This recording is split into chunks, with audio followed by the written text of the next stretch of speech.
balimao billet samedi 25 avril 2026 malien kabako ko bado kara mali kono ku keleme ko ka enquête de daele mali et cour d'appel ni mafli ko docteur Oumar Marconi et jadisu e nyonye muke ku bena enquête daele Oumar Marco contrôle la yo bon mali télévision so la bela jele ya me ko parce que ko muna ko Oumar Marco takara anga sorasu voir mali on bena na nuko bokuma la pew Oumar Marco ere ni sorasu e nyonye sorasu ere kuma na yo Oumar Marco fo ambe vidéo yi mais maintenant kuma do fo mali on nyana Oumar Marco e dimindo do Assimi Goïta la alna Oumar Marco kene mine ka nyimi atafa abado Assimi Goïta ndimina komina kube ako faire parce que un d'abord Assimi ka mogote sorasi fefe minena parce que ni beje armée mere moral kan quoi Oumar Marco ga action yi mun kera tanto abe sorasi chama black ay réfléchi ambe ka marfa ta ka ngere faka ni jadi su yamine Assimi te wuli kata on défend o dugole ne ba bulu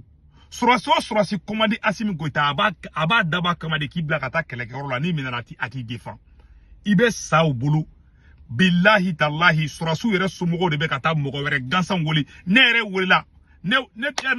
jadi sudon nere wola ko anga ko beke wala soka mogo bebla surasi yere somogo de be kata maf ndaro ni surasu somogo ni Oumar Marco nyogende surasu munu minelendo somogo be kata kashi mogo de la kugu de mo do mebla tuko mina parce que tegera simina surasi chama fongo surasi bede surasi chama be o commande Assimi abo adaba kama de kubla kata ou kamina no mina na tout défend Assimi be mogo munu défend tubabu munu be mine abe war soro munu na Assimi négociation mi keni jadi suye oye tubabu munu be mine européen munu be mine de abe ka tubabu munu kele de Assimi beta tubabu de défend ko bo terrorisme bulu mate mali surasu défend ko bubulu jamais attaquer il est très rare Assimi Goïta ka mali surasu bla fona yere ka élément clé do bala de ni jadi so Assimi yere ka élément do mina dra be kele ko luka bla mais surasi fe be kungolo manda olu bu shika tolu bla do surasi chama de be ka boko in kalama bi surasi chama démoraliser lembe bi Oumar Marco e chede Oumar Marco e mone do Assimi na mone ntse ka bo Assimi keleme ka kodo do dugo malion na Oumar Marco e malion la bo malion ka Oumar Marco fo na benala che ne be nu kuma fala dongo do sari anga sura na fara ka anga sura su be marfata ka ta we mine bila adobe jadusu bulaka cha sans sabay amumne amu blal ko kuma ateka boada mais abe wardi o jadisi kolo ma wala sa ka to siter mun kateme ma te fereke abolu ka mogo blaka bo kasula et puis ko kele fana be tukuni o kera yaro uni Oumar Marco kuma na bela jele yame naye marfatigi nunu mine ntefe ko toko foka cha ya video la naye jadisu mine aya kala kama aw kana kojugu kula na yo mina aw kunu faga na o faga ba o ba saranga surasula wallahi ne segu tungara kodo e bia ne segu tungara nyaji bodi male be kofle aflen ni mo nu ka jugu ya be ni o deli wala o be son kodo ma me ba Assimi deli Assimi kelema kata walde o mina belle sarbo fla Assimi bolo wallahi ni ben kumbe terrorisme bolo nan kunu de lu kumba ben bla mo Assimi take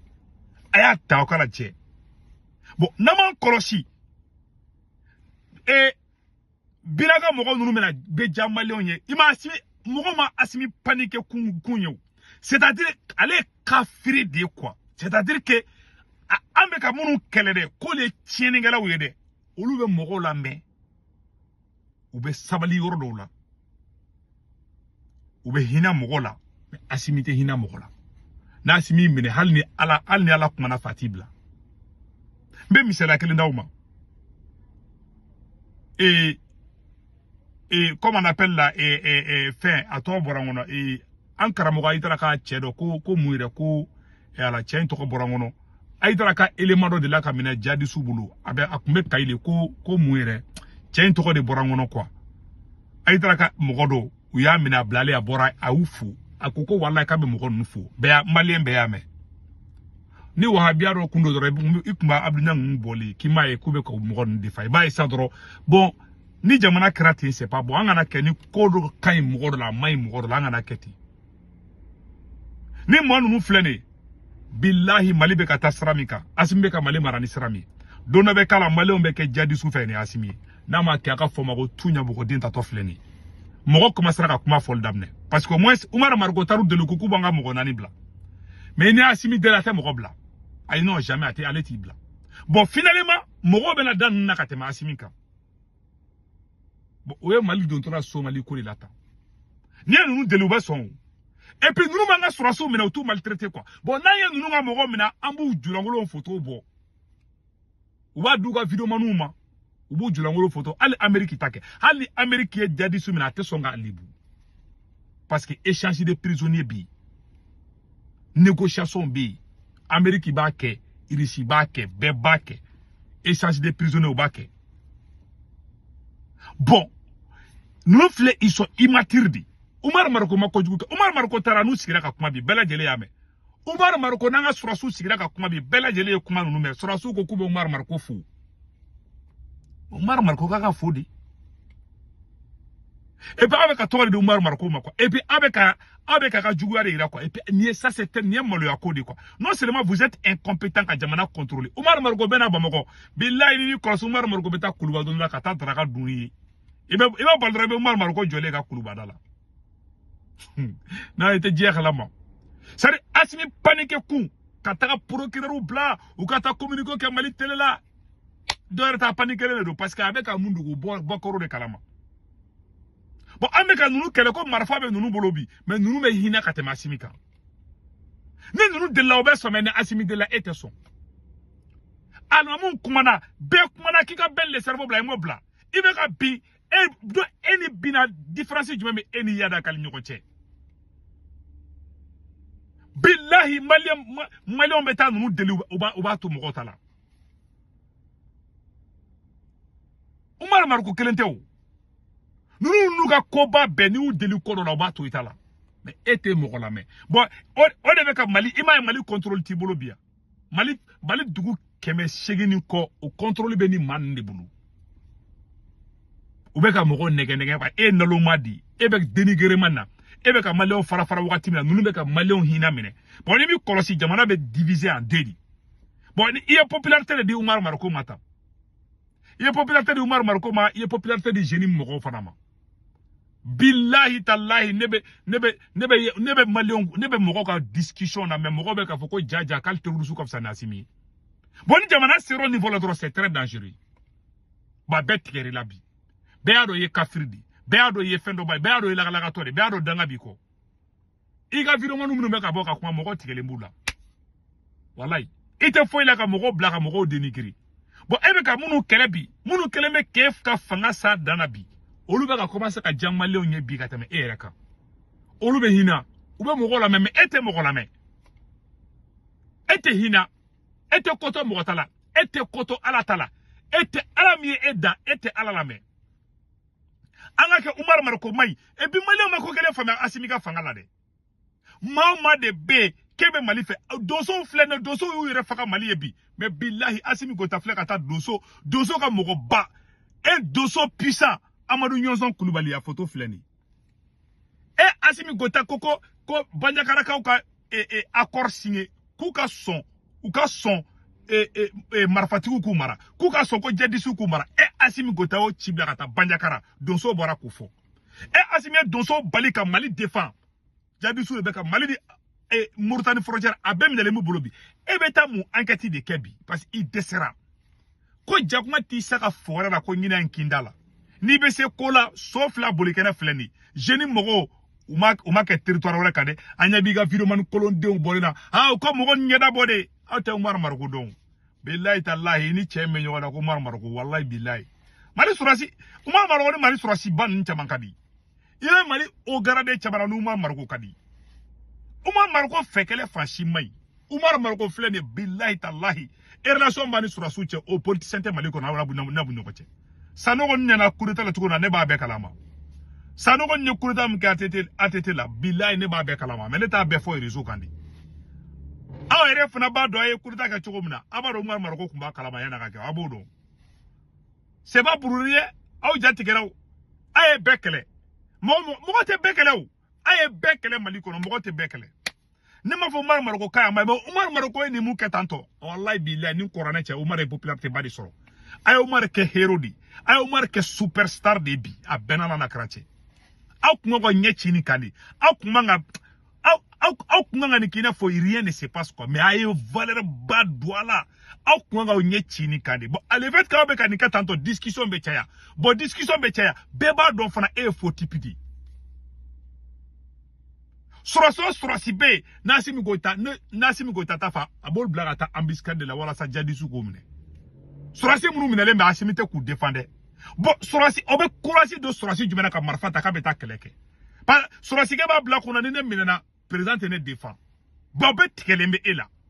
ani surasi munu mbora ka ta mi gorda ka kuma Umar Maroko sila abela jele yame bon voilà c'est ça yere mogosa Umar Maroko beta Bamako ka do ka bo ni ala che ni korane cha simite ba kalama hey Umar Maroko hey ne taron dibi dana bala ba buru Umar Maroko be do nga bo ete ba kalama Umar Maroko do de flere dado ah ni surasi nyamoko chamangadi de ne ala na kracha na chamangadi ay siban ibuga moko mangame faka video wonu be bo ubulo konu ko Umar ubulo kono ko Umar Maroko ma ko jadi se ko be goya malewni abulo ko na ko moko ma ko jadi se ko be goya malewni de ate je kala maw aga président ga juguno lu yebi olu yere ka binaka fsani asimi yebi a beni ala na krache wallahi nu marfatiki nga fsani asimi yebi na tu fe na ta asimi fe nto tu fe mais nunu kafsani asimi e ka donso baw amanu nyozon kulubala photo fleni billahi tallahi ayini chemne asimi ni mine ere koko banjakara ka ukataka jenyo ya keni mamunye ebe tlatunu ko Umar Maroko no lu yele ko yugudi ere de koko ko banjakara ka donso ya video ka afembe be fambe donso ere no majugu nunu be ka jeka complicité ka donso contrôle donso a mafo Assimi Goita wallahi billahi ala nim fagay hina de bedna ko anga nyor la me mais maintenant situation ay na me amano gonde obi famo ni terrorisme de kadi doso de mo juwe o terrorisme no bita yala anga yoro la kuma teke ola ka bom mandoli sa kata fo sofara ka bom mandoli sa kata fo Burkina frontière la ka bo jala sa ko kata fo Burkina ka bo kulugo marala bi kata fo Burkina ni be yoro munu marale no terrorisme bolo matenia ni mbora sego tungarada ere de nukadi enu kadi sadani ka Assimi Goita ni Umar Maroko takara me ba do wallahi le na kuma ni Ameriki anga kare kuna clochard de ndo be a cheka yin ko be clochard ni no doni quoi clochard la mandu deni cheka ya be formu na quoi anga malaysian flyer malega musoko totlo ko quoi olu nyaul ndabole mba fe baby dogo ni sukura bokote kuma deni fe nitle kera nitle ga fe do be sari jaji su ne asimita karate nitle bollo mo ko be bakalama alete kuma deni fe de ni sukura de olu be trosin daga deni ngingwa awa geto quoi o ta deni yoro no botaka tu vois un peu quoi donc ayre ato famille quoi parce que ande be kanaje o keleme o deni na jawo yo o ko chere la kale ba bo dogo la quoi kale be deni bo doro deni kumbe drogu ta avec ko ke quoi cloche akun commencer ka ma cheka ya gai dengene ma badi du bo keleme de be no o ko dongi shemo deni sina kale ba ka goyi aka muso ere ale ba furu quoi ale ba anegene ka nko ndabla quoi donc ale ata officialiser doy bi dogo parce que ale ba do deni e clochard bi abe kene mala na no lindu je m'excuse quoi donc doy go kale ba bola kale na le farafin fura kala ko ka kene ya kale ba kene ya ale a officialiser mais doy bi dogo quoi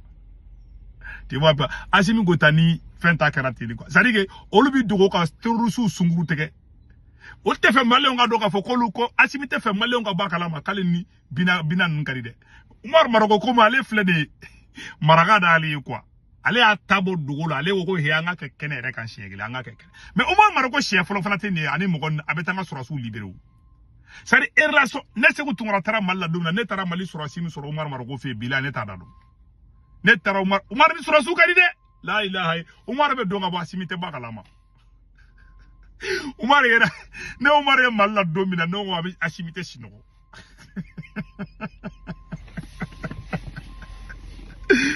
asimi be gen halate me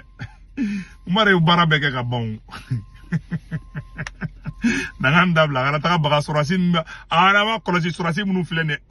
yaro Umar Margo sababu la surasu be ka bla ana ma kolosi ayo woroni fana ayo ni video woroni tegede surasi munu bla tola do asimi go ta karale nga tugu bla ka bo Umar contrôle at ngalondo duda ku ga fo Umar ma aya fo ni da fo na awu tugu bla ku kungulu mai il est très mauvais surasi fefebe na o bla radia du subulo ay hakli to awir la de ne ma fa ka bo surasi la de mais asimi ga siplazi be ka o kande parce qu'elle était maliko là elle va arrêter fanga de là donc à fongena inde ku ko na ala ka hereke mali donc